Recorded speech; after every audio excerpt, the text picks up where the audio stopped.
آج ہم شاہجہاں کے ملک الشعراء ابو طالب کلیم کاشانی کی ایک ایسی غزل پڑھیں گے جسے فارسی کی غزلیہ روایت میں بہترین غزلوں میں شامل کیا جاتا ہے۔ اور ابو طالب کلیم، کیونکہ اتفاق کی بات ہے کہ شاہجہاں کے دربار میں دو ملک الشعراء ہیں، دونوں کے نام میں طالب آتا ہے۔ پہلے تھے طالب عاملی، ان کے انتقال کے بعد یہ اپوائنٹ ہوا ابو طالب کلیم۔ تو یہ بہت قادر الکلام شاعر اور مضمون آفرینی ایک وصف ہوتا ہے شاعری کا، اس میں فارسی کے بہترین شعراء میں ان کا نام آتا ہے۔ مضمون آفرینی کے لیے جس مبالغے کی، جس حسن تعلیل کی اور جیسی کرافٹس مین شپ کی ضرورت ہے، وہ ان کے یہاں حد کمال کو پہنچی ہوئی ہے۔ تو بس ایک فرق ہے کہ وہ فرق یہ ہے کہ جیسے شاعری کو فرض کیا ہم کہیں کہ صنائع اور بدائع کا مجموعہ۔ صنائع کا مطلب ہے لفظ اور ان کے درمیان لفظوں کی نسبتیں اور رعایتیں جاننا اور ان کو برتنا، اور لفظوں کے درمیان غیر معمولی قسم کی نسبتیں مبالغے کے اصول پر دریافت کرنا، خیال کی رہنمائی میں ایجاد کرنا۔ تو یہ سارا عمل جو ہے وہ صنائع میں ہے، یعنی صنائع جو ہیں وہ زبان اور الفاظ میں ہوتے ہیں، اور بدائع جو ہیں وہ معانی میں ہوتے ہیں، کانٹینٹ میں ہوتے ہیں۔ تو یہ صنعت میں مطلب استادی والا کلام نہیں ہے، یعنی رعایات لفظی ان کے یہاں کم ہیں، لیکن جو معانی کے درمیان تعلیل کی نسبت ہوتی ہے، معانی کے درمیان جو نسبت ہوتی ہے ان میں سے ایک بڑی نسبت تعلیل کہلاتی ہے، یعنی کازیشن۔ تو کازیشن کو جتنا بھی مبالغے کے انداز میں رکھو گے، یعنی سبب بھی عجیب اور نتیجہ بھی عجیب یا غیر عقلی یا غیر منطقی، تو اس کو کہتے ہیں حسن تعلیل۔ تو اکثر شعر کا مضمون یعنی شعر کی تھیمیٹک اسٹرکچرنگ جو ہے وہ روایتی شاعری میں مبالغے اور حسن تعلیل کی بنیاد پر ہوتی ہے، کہ دو معانی فرض کرنا اور ان معانی میں ایک عجیب سا رشتہ نکال دینا سبب اور اثر کا۔ تو اس میں ابو طالب کلیم جو ہیں وہ بہت بڑے آدمی ہیں فارسی کی پوری روایت میں، مضمون آفرینی، اور اسے خیال بندی بھی کہتے ہیں۔ اور گو کہ یہ اپنی روایت کے عرفانی اصول کے نمائندے نہیں ہیں، لیکن ہماری روایت اپنے ورٹیکل جہت میں تو ان کے یہاں نہیں ہے، لیکن اپنی ہاریزنٹیلٹی اور اپنی رنگینی کے ساتھ ان کے یہاں بہترین انداز میں ایکسپریس ہوئی ہے۔ آپ سمجھ رہے ہیں نا کہ ہر روایت کا ایک ہاریزنٹل وہ پھیلاؤ ہوتا ہے، وہ رنگینی کے اصول پر ہوتا ہے۔ اس میں جو کریٹیوٹی ہے وہ حسن تعلیل اور مبالغے وغیرہ میں صرف ہوتی ہے، یعنی دیکھی ہوئی فارمز اور تجربے میں آئی ہوئی اسکیم آف تھنگس میں ایک میتھیکل ٹچ پیدا کر دینا، ایک تخیلی مبالغہ پیدا کر دینا، یہ مضمون آفرینی کا کمال ہوتا ہے۔ تو یہ ان کے یہاں بہت زبردست ہے، اور ان کا ایک بڑا وصف یہ ایک مضمون آفرینی سب کے ہندی کے شاعروں کا خاصہ کہلاتی ہے، جس میں بیدل سب سے بڑا نام ہے، غنی کاشمیری ہیں، لیکن ان کے یہاں مضمون بندی کرتے وقت مطلب یہ کہ الفاظ میں نفاست اور حسن کی قیمت دینی پڑتی ہے، وہ مضمون بندی فصاحت کی قیمت دے کے کرتے ہیں۔ یہ کیونکہ اہل زبان تھے تو یہ مضمون بندی بہت ہلکے پھلکے اور نفیس انداز میں کرتے ہیں اور بہترین فصاحت کے ساتھ کرتے ہیں۔ یعنی زبان کا جو درجہ فصاحت ہوتا ہے اس درجے سے ان کا اظہار کبھی نیچے نہیں اترتا ہے۔ یعنی زبان کو اس کے بہترین عناصر فصاحت کے ساتھ مبالغے اور مضمون اور تعلیل میں صرف کرتے ہیں، تو یہ اس لحاظ سے بہت ہی بڑے شاعروں میں سے ایک ہیں۔ تو ان کی یہ غزل ہے، ان کی 2 3 4 غزلیں ایسی ہیں جو سب کی سب فارسی کی بہترین غزلوں میں شمار ہوتی ہیں۔ اب آپ یہی سمجھ لیں کہ ایک شاعر کی 4 5 غزلیں پوری روایت میں بہترین انتخاب میں آ جائیں تو اس کے مرتبے پہ کیسے شک کیا جا سکتا ہے؟ صرف یہ کہ ان کی شاعری پڑھتے وقت ہم اپنے عارفانہ ذوق کی تسکین کا کام تو زبردستی لے سکتے ہیں، کیونکہ روایت میں یہ ہوتا ہے کہ اینڈ میننگ جو ہیں وہ ہمیشہ میٹا فزیکل ہوتے ہیں، تو وہاں میز پر بھی بات کرتے ہیں تو میز کے میٹا فزیکل آئیڈیا کی ایک ایکٹیو پریزنس کے ساتھ ہوتی ہے، چاہے وہ غیر شعوری ہو۔ تو ان معنوں میں تو اس روایت کے دائرے میں آنے والے تمام متون کی تشریح میں ایک اٹھان پیدا کی جا سکتی ہے، لیکن فی الحال ہم وہ نہیں کریں گے۔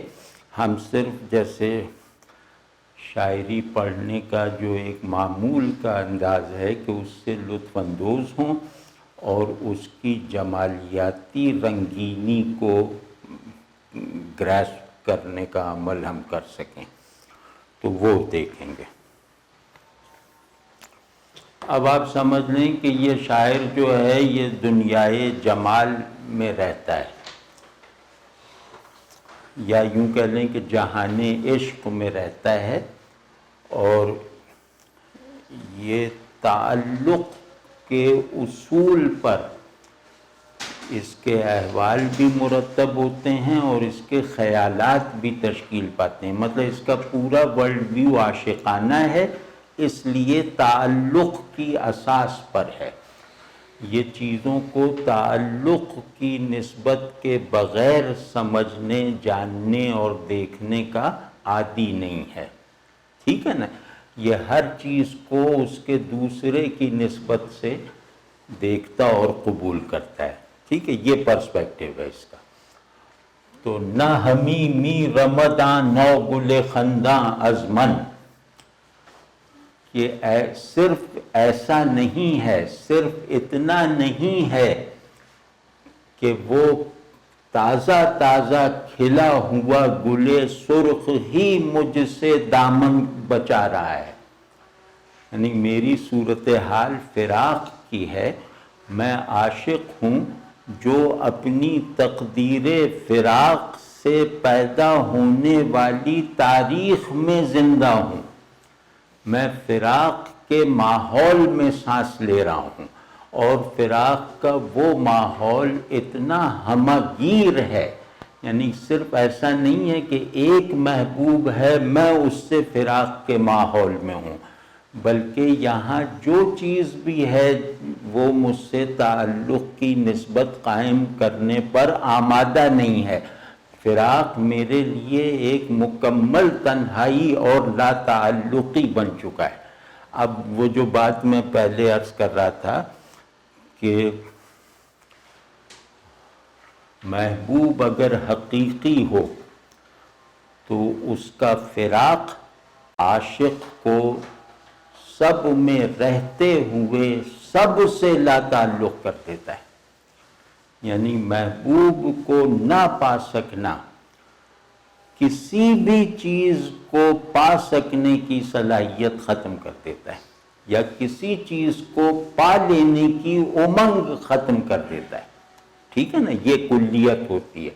تو عشق اصل میں اسی کلیت کو حال بنانے کا نام ہے۔ واضح ہے نا؟ تو کہ صرف ایسا نہیں ہے کہ وہ یعنی میرا محبوب، فرض کیا یہاں 9 گل خنداں کو محبوب قرار دیا جائے، کہ صرف ایسا نہیں ہے کہ میرا محبوب ہی مجھ سے دور ہے، مجھ سے پیچھا چھڑا رہا ہے۔ رمیدن کا مطلب ہے وحشت کر کے بھاگنا، یعنی کہ آپ کسی کی طرف لپکیں اور وہ آپ سے بھاگے، تو اس عمل کو کہتے ہیں رمیدن۔ تو ایسا نہیں ہے کہ صرف محبوب ہی مجھ سے بھاگتا رہتا ہے، مجھ سے چھپتا رہتا ہے۔ می کا جو آتا ہے نا یہ استمرار کے لیے آتا ہے اکثر، کہ بھاگتا رہتا ہے، اور یعنی اس میں چھپا ہوا ہے کہ میں اس کی طرف لپکتا رہتا ہوں اور وہ مجھ سے بھاگتا رہتا ہے۔ ایسا نہیں ہے، بلکہ اس جنگل کا کانٹا بھی مجھ سے دامن چھڑاتا ہے، یعنی میں ہستی کے اس جنگل میں ہوں جہاں صرف محبوب ہی مجھ سے پیچھا نہیں چھوڑا رہا، بلکہ اس محبوب کے راستے میں معروف رکاوٹیں بھی جو ہیں وہ بھی مجھ سے دامن کشائیں۔ یہ کوئی جواب نہیں اس تضاد کو جمع کرنے کا، کہ اب اس کو میں ایک اور طرح کہوں، مطلب اس شعر کو گرا کے تھوڑا سا سکیڑ کر، کہ بھائی میرا فراق اتنا سادہ نہیں ہے کہ محبوب مجھ سے دور ہے، میرے فراق میں تکلیف دہ، جو سب سے تکلیف دہ بات یہ ہے کہ رقیب بھی مجھے نصیب نہیں ہے۔ یعنی صرف اتنا نہیں ہے کہ میں مسافر ہوں اور میری منزل مجھ سے گریزاں ہے، بلکہ وہ اس راستے کے وہ کنکر پتھر بھی مجھ سے پیچھا چھڑا رہے ہیں جو اس راستے پر چلنا مشکل بناتے ہیں۔ ٹھیک ہے، یہ اس کا مطلب ہے۔ کیونکہ آج غزل مکمل کرنی، لہذا بہت تفصیل میں نہیں جاتے۔ تو دوسرا جو اس کا شعر ہے، اس کا جو ڈسٹر ہے، یہ جو دوسرا شعر ہے یہ اس غزل کا حاصل ہے، یعنی اسے بیت الغزل کہا جاتا ہے، غزل کا سب سے اچھا شعر۔ اور ابیات کا انتخاب بھی کیا جائے، یعنی فارسی کے بہترین اشعار کا انتخاب بھی کیا جائے تو اس میں لازم ہے کہ اس شعر کو رکھا جائے، یہ جو اب ہم لکھنے جا رہے ہیں۔ بامن آویزش او الفت موجست و کنار، دم بدم بامنو ہر لحظہ گریزاں از من۔ وہ رمیدن کو اب یہاں زیادہ بڑا کانٹیکسٹ اور زیادہ بڑا منظر بنا دیا ہے، اور زیادہ بڑی میننگ فلنس پیدا کر دی ہے۔ تو پہلے وہ چیز ایک واقعے کی طرح تھی، بیان ہوئی تھی، اب یہ واقعہ گویا باہر ہی نہیں ہو رہا، اندر کی دنیا بھی اسی واقعاتی بہاؤ کی لپیٹ میں ہے، کہ بامن آویزش او، میرے ساتھ اس کا جدلیاتی تعلق۔ ابھی آویزش کو کھولوں گا، یہ بڑا ٹرکی لفظ ہے۔ آویزش کے 2 معنی ہیں اور متضاد ہیں، ایک مطلب ہے لڑائی، جھگڑا، جنگ، اور دوسرا مطلب ہے تعلق۔ یعنی آویزش عجیب لفظ ہے کہ اس میں لا تعلقی اور تعلق دونوں بیک آن اس کی مراد ہیں۔ استعمال ہم کسی ایک خاص مفہوم میں کر سکتے ہیں، لیکن یہاں لگتا ہے کہ دونوں معنی صرف کیے ہیں، یعنی وصال اور فراق، صلح اور جنگ، قرب اور دوری۔ تو اس کو میں کہہ رہا ہوں کہ اس کا میرے ساتھ جو جدلیاتی تعلق ہے، مبنی بر تضاد کیفیت رکھنے والا تعلق ہے، تو وہ ایسا ہے جیسے موج اور ساحل میں ہوتا ہے۔ موج اور ساحل میں بھی موج ساحل کی طرف آتی بھی رہتی ہے اور اسی میں پلٹتی بھی رہتی ہے. تو اگر آپ دور سے دیکھیں تو یوں لگے گا کہ موج کا ساحل کی طرف آنا اور موج کا ساحل سے پلٹ جانا یہ ایک ہی لمحے میں ہو رہا ہے. مطلب ان کو ڈیوائڈ کرنا مشکل ہے. اگر آپ غور سے کریں تو وہ ایک ہی حرکت موج ہے جو اسے ساحل سے کی طرف بھی لے جا رہی ہے اور ساحل سے بھی دور کر رہی ہے. تو دوری و قرب ایک ہی حرکت میں، ایک ہی یونٹ آف موومنٹ میں سمایا ہوا ہے. تو وہ سمجھ گئے نا. تو دم بدم با منو، دم بدم با من، کہ ہر سانس میں، یعنی چھوٹے سے چھوٹے زمانی اسپین میں بھی، یعنی مسلسل وہ میرے ساتھ رہتا ہے اور ہر پل مجھ سے بھاگتا بھی رہتا ہے. اب یہ مصرعے کی ساخت یہ بتا رہی ہے کہ اس میں یہ کہنا درست نہیں ہے کہ وہ ہر لمحہ میرے ساتھ بھی رہتا ہے اور مجھ سے گریزاں بھی رہتا ہے. اس کا مطلب یہ کہ وہ ہر لمحہ میرے ساتھ رہتا ہے مجھ سے گریزاں رہتے ہوئے، ہر لمحہ مجھ سے گریزاں رہتا ہے میرے ساتھ ہوتے ہوئے. آپ سمجھیں یہ ہے اس کا مطلب. تو یہ مطلب بہت ہی اس کے معنی کو آپ عشق کو اپنا پرسپیکٹو بنا کر اس کے معنی کے پھیلاؤ کی کوئی حد نہیں ہے. آپ اس کو ہر سچویشن پر عاشق، ہر طرح کے عاشق اور محبوب کے درمیان ہونے والے تقدیری معاملات پر اپلائی کر سکتے ہیں. یعنی اللہ اور عاشق بندے پر بھی یہ اپلائی ہوتا ہے، اور سچے محبوب یعنی کامل محبوب اور سچے عاشق کے درمیان تعلق کی پوری ماہیت اس شعر میں گویا ایک واقعہ، ایک حال اور ایک تصور، ایک مستقل تصور بن کر سمٹ آئی ہے، بیان ہو گئی ہے. تو اب اس میں مطلب کچھ جیسے اس مضمون پہ حرف آخر بے دل نے کہا ہے. بے دل ان کے بہت مطلب بات کے ہیں.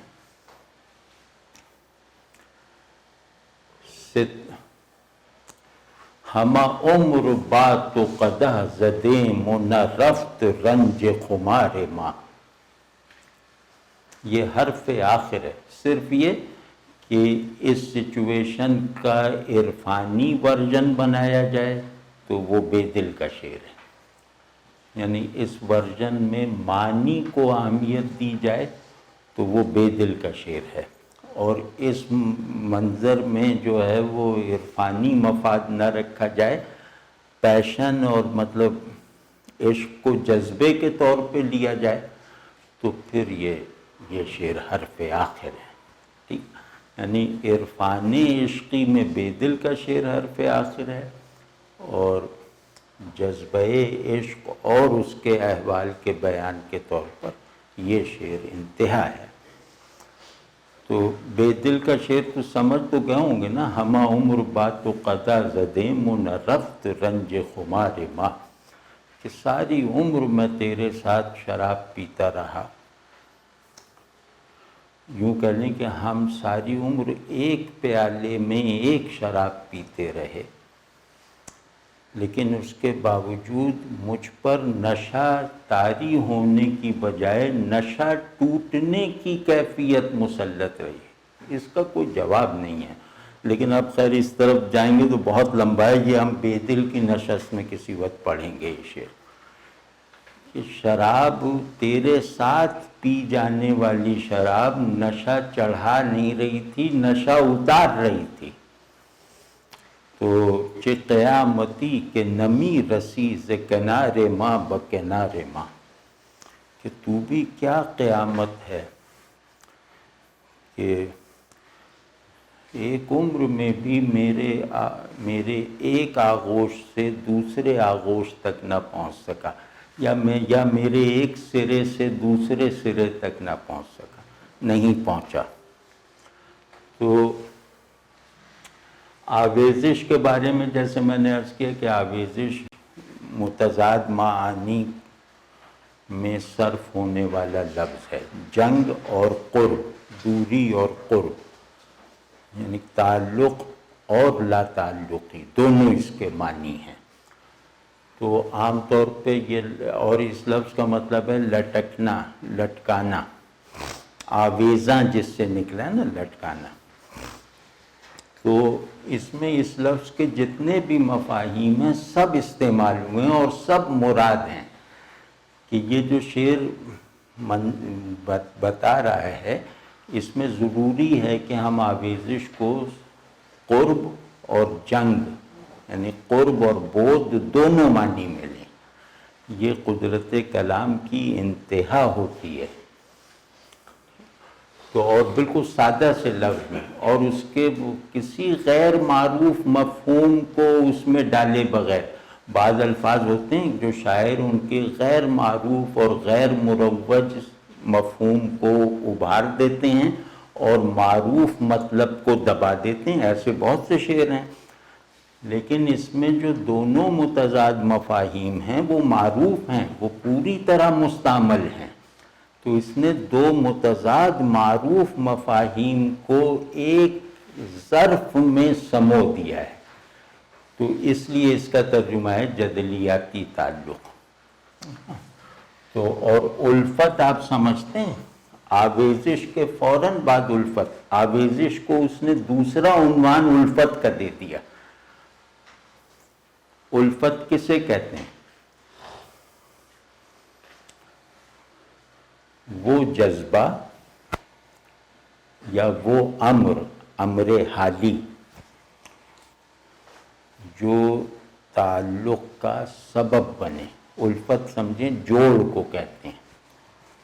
تو یہاں جو ہے الفت، آویزش، الفت سمجھ لیں کہ بنائے تعلق، مادہ تعلق، اور آویزش اس مادہ تعلق کی عملی کار فرمائی۔ تو الفت کے دونوں سرے ایسے ہوتے ہیں کہ وہ ایک دوسرے کے لیے لازم و ملزوم ہوتے ہیں، کہ الفت کا مطلب جوڑنا ہوتا ہے نا، تالیف جس سے نکلا ہے، سنتھیسس جس سے نکلا ہے۔ تو الفت کا ایک کنارہ میں، دوسرا کنارہ وہ ہے نا، تو اس کا مطلب ہے کہ میں اور وہ لازم و ملزوم کی حیثیت رکھتے ہیں، یعنی عاشق اور محبوب اس جہان ہستی کی لازم و ملزوم کنڈیشنز اور اصول اور قطبین کی حیثیت رکھتے ہیں۔ اب ان کے درمیان تعلق، لازمی تعلق کی حالت یہ ہے، کیفیت یہ ہے، عملی صورت یہ ہے، ٹھیک ہے نا۔ اب یہ بہت خوبصورت ہے آویزش اور الفت کو ساتھ ساتھ لانا۔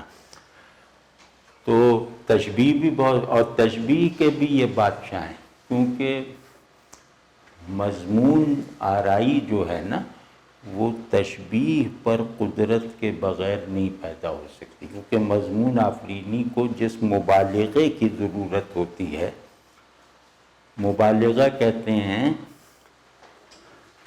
غیر موجود کو موجود باور کروا دینے کی قوت، جس کے بارے میں آپ کو یقین ہے کہ یہ موجود نہیں ہے، لیکن اس کو اظہار اس قوت سے دیا گیا ہے کہ اس غیر موجود چیز کا تاثر بھی کسی بہت قیمتی اور بالا تر سطح پر موجود چیز کی طرح ہوتا ہے۔ اس کو کہتے ہیں مبالغہ، نہ سمجھائی جا سکنے والی چیز کو سمجھا دینا، نہ پہنچائی جا سکنے والی چیز کو پہنچا دینا، کیونکہ بلاغ پہنچانے کو کہتے ہیں نا۔ تو خیر، تو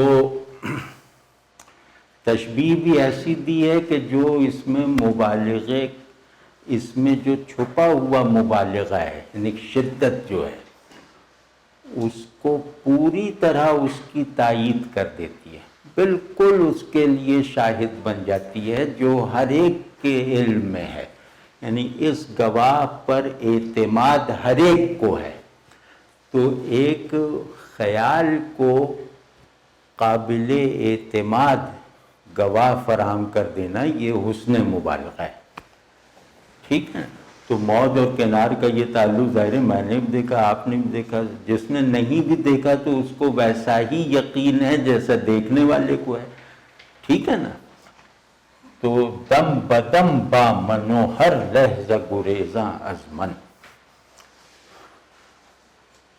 کہ موج اور کنار کو ذہن میں رکھیں کہ یہ ایک ہی سانس میں میرے ساتھ ہے اور اسی سانس میں مجھ سے دور ہے.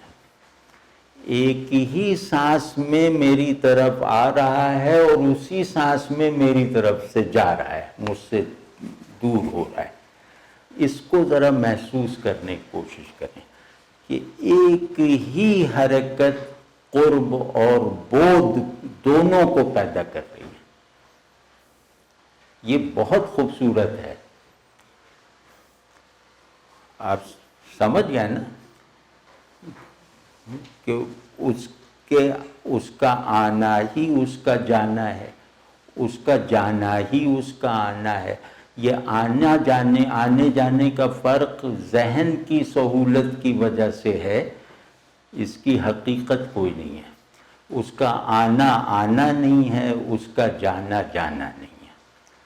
تو اب یہ تعلق کیسا مضبوط تعلق ہوگا جہاں آنے کو جانے کے معنی بھی دیے جا سکتے ہوں اور جہاں جانے کو آنے کا مفہوم بھی بخشا جا سکتا ہو، اور جہاں آنا جانا اپنے سارے مفاہیم کے ساتھ اضافی اور غیر اہم ہو کے رہ جائے. تو اب کہہ رہے ہیں اس سے میرا تعلق ایسا ہے کہ اس سے دوری اور بود یہ سب غیر متعلق، غیر اہم اور بے معنی اور بے مصرف ہے.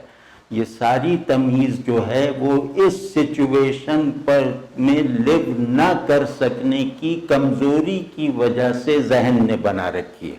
قرب اور بود کہ نہ قرب ان معنوں میں قرب ہے جن معنوں میں لوگ سمجھتے ہیں، نہ دوری اس مفہوم میں دوری ہے جس معنی میں لوگ گردانتے ہیں. تو اب یہ کیا ہوا کہ ایک بالکل فزیکل ٹرمز میں بیان ہونے والا معاملہ فزیکل نہیں رہ گیا. اس شعر کا دوسرا حسن یہ ہے کہ وہ ایک فزیکل کنفلکٹنگ حرکت وہ ایگزسٹینشیل سنتھیٹک موومنٹ بن گئی. آپ سمجھ رہے ہیں نا. اب تیسرا اس کا نقطہ ہے وہ تھوڑا سا فلاسفیکل ہے، کیونکہ یہ میں نے ابھی آج ہی شعر العجم میں دیکھا ہے، کیونکہ میں نے ابو طالب کلیم کا دیوان نہیں پڑھا ہوا، وہ اب پڑھیں گے انشاءاللہ. تو شبلی نعمانی بہت اچھا ذوق شعری رکھتے تھے. تو وہ یہ کہتے ہیں کہ ان کے یہاں فلسفیانہ انداز نظر بھی ہے، یعنی ان کے تخیل کی ساخت فلسفیانہ بھی ہے. تو اب یہ کہہ رہے ہیں کہ موج ساحل ہے تو موج ہے، اور موج ہے تو ساحل ہے. تو ان کے درمیان دوئی واقعاتی ہے، حقیقی نہیں ہے. یعنی جو وجودی ڈیپینڈنس جس پر ہو نا، تو میں گویا اس کی کیفیت وجود کے ساتھ موجود ہوں. یعنی جس پر میرا وجود ڈیپینڈنٹ ہو اس موجود ہی کی شان وجود میرے لیے مایہ ہستی ہے. تو اب کیا کریں گے، موج میں ساحل نہ ہو تو موج نہیں ہے، ساحل میں موج نہ ہو تو ساحل نہیں ہے. اس کا مطلب ہے کہ من میں تو نہ ہو، او نہ ہو تو من نہیں ہے، او میں من نہ ہو تو او نہیں ہے. کیونکہ یہ جو ڈیوائیڈ ہے دوری اور بعد کا جو تضاد ہے، یہ دو آبجیکٹس میں دوری اور قرب کا جو تضاد ہے اور جو کیٹیگریز ہیں، یہ ریزالو ہو ہی نہیں سکتی ان دونوں آبجیکٹس کی وحدت کو قائم اور دریافت کیے بغیر۔ تو یہاں اس وحدت کو بھی دریافت کر لیا، ٹھیک ہے نا؟ وہ وحدت جس کو زمانہ اپنی خلقی مجبوری کی وجہ سے کثرت میں منقسم رکھتا ہے۔ زمانہ کثرت کے بغیر چیزوں کو دیکھنے کی اجازت نہیں دیتا، زمانہ ڈیوائیڈر ہے نا۔ تو کہنا ہے کہ بس زمانی ٹرمز میں وہ ایک لمحے میں ساتھ اور ایک لمحے میں دور ہے، لیکن حقیقی صورت یہ ہے کہ من ہی او ہے، او ہی من ہے، اور او جو او من بن جاتا ہے وہ بھی اپنے سے ٹرانسینڈنس میں ہے، اور جو من او ہوئے بغیر نہیں وجود میں آ سکتا وہ بھی من و او کے تضادات سے ٹرانسینڈنس میں ہے۔ یہ اس کا ذرا سا دوسرا مفہوم بھی ہے۔ اور ایک اور تھا جو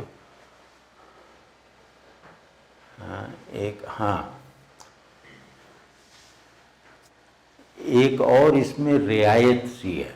اب میں یہ نہیں کہہ رہا کہ شاعر کی مراد یہ ہے، لیکن ایک ذرا سی رعایت دکھا رہا ہوں۔ جس طرح آویزش اور الفت میں انٹرنل اور ایکسٹرنل کا فرق ہے، داخلی اور خارجی کا، آویزش خارج میں ہوتی ہے، الفت باطن میں ہوتی ہے، ٹھیک ہے نا؟ تو اسی طرح دم باطنی ہے، لہجہ خارجی ہے۔ تو ایک پورا آرڈر بن گیا نا، کہ گویا انفس و آفاق کا پورا نظام عشق کی جس جنتری پر چل رہا ہے اس کے یہ نتائج نکلے کہ دم میں زمانہ ایکسٹرنلائز ہو گیا ساکن ہو کر، اور لہجہ میں انفسی زمان ایکسٹرنلائز ہو گیا یونٹس میں تقسیم ہو کر۔ دم کو دوسرے دم کی حاجت نہیں ہے، لہجے کو دوسرے لہجے کی ضرورت ہے۔ لہجہ زنجیر کی کڑی ہے، دم جزیرہ ہے، خود مختار جزیرہ، مکمل زمانہ، ٹھیک ہے نا؟ اس وجہ سے زمانے کو دم کہنا عام ہے، لہجہ کسی نے نہیں کہا، کیونکہ چیزیں خارجی کثرت ریزالو ہوتی ہے سبجیکٹ کا حصہ بن کے، آبجیکٹس کی کثرت سبجیکٹ بن کے ریزالو ہوتی ہے۔ تو زمانے کی کثرت مزاجی جو ہے وہ باطن میں داخل ہو کر اپنا علاج کرتی ہے، یعنی ریزالو ہوتی ہے، حل ہوتی ہے، وحدت میں ڈلتی ہے، ٹھیک ہے نا؟ تو اس میں گویا ایک پرسپیکٹو بھی بتا دیے، کثرت خارجی اگر وحدت باطنی میں نہ ڈھلے تو آپ اپنی ذمہ داری ادا نہیں کر رہے، نہ علمی نہ وجودی، ٹھیک ہے؟ یہ ہو گیا۔ لیکن اس کی خوبصورتی پہ زیادہ نظر رکھیں، اس کی خوبصورتی پیدا ہوئی ہے تضادات کو جمع کرنے سے۔ ایک شعر پڑھ لیتے ہیں، شعر زیادہ ہیں، آج بہت زیادہ دیر نہ ہو تو اگلی نشست بھی اس پہ لگا دیں گے۔ ایک شعر سادہ سا ہے وہ پڑھ لیتے ہیں، اس میں زیادہ بات نہیں۔ ہاں، ایک شعر پڑھ لیتے ہیں، یہ ہے 3 شعر آج پڑھ لیتے ہیں، 4 شعر رہ جائیں گے، وہ اگلی مرتبہ پڑھ لیں گے۔ 1 منٹ۔ گرچہ مورم گرچہ مورم ولے آں حوصلہ با خود دارم۔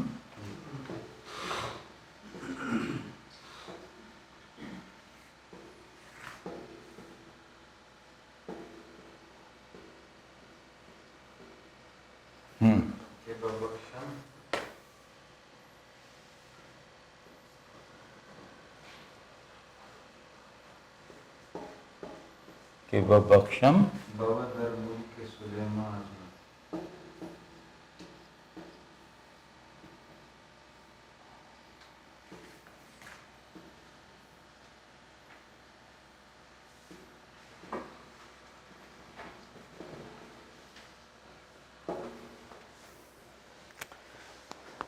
اس شعر پہ مجھے سراج الدین ظفر جو ہمارے شاعر ہوئے ہیں ان کا شعر یاد آیا، اسی مضمون پہ ہے۔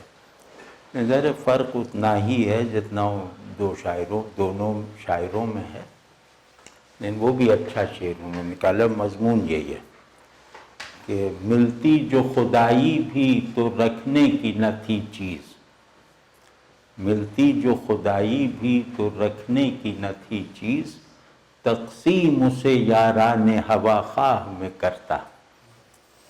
تو مضمون یہ گرچہ مورم، کہ اگرچہ میں چیونٹی کی طرح ہوں، چیونٹی جتنا ہوں، مور اور سلیمان علیہ السلام کی تلمیذ تو سب کو معلوم ہے، تو گرچہ میں چیونٹی کی طرح بے مایہ اور حقیر ہوں، لیکن